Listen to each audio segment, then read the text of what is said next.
Welcome back to Fox and Friends. Well, the New York Times admitting that President Biden is stumbling big time, and it's impacting him where it hurts the most, with key voters.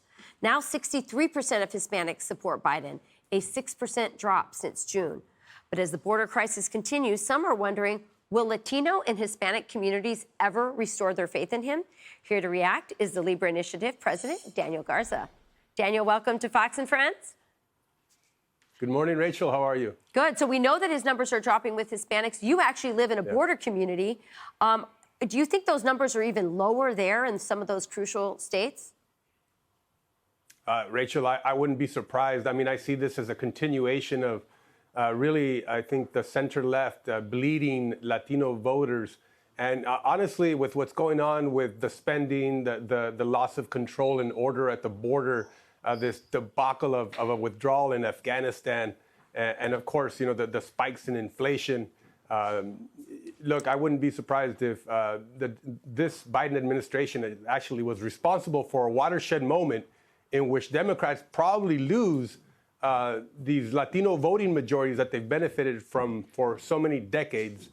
You're starting to see that, especially in places like the Rio Grande Valley here in Texas. Yeah, I mean, look at this poll here of Biden's handling of immigration and the border. 66 disapprove, only 33 approve. It's interesting you brought up Afghanistan.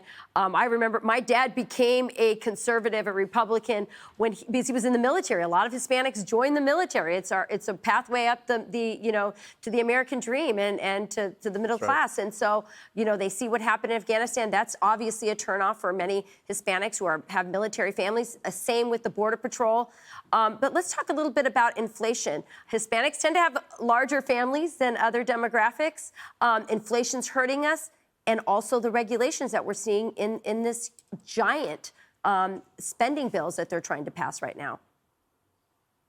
Yeah, it's, you know, this sort of continuation that we're seeing of this sort of almost ineptitude that they're seeing from this administration on so many issues.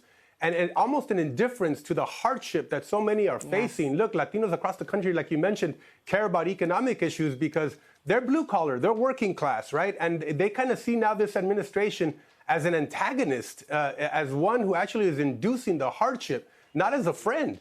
And so this administration has done very little to connect with Latinos, to understand with them, to align with the priority issues that matter to Latinos, and which is why I say that this is a continuation of what we saw in the election where, look, a lot of people were warming up to Donald Trump, and now I think they're just rejecting the bad policies of the Biden administration, especially with this insistence to spend on top of spending. I mean, they know there's a green energy request that's coming that's going to be trillions on top of the trillions that they're already asking for. Who's going to pay for it, Rachel? It's going to be the Latino community and future generation of young Latinos.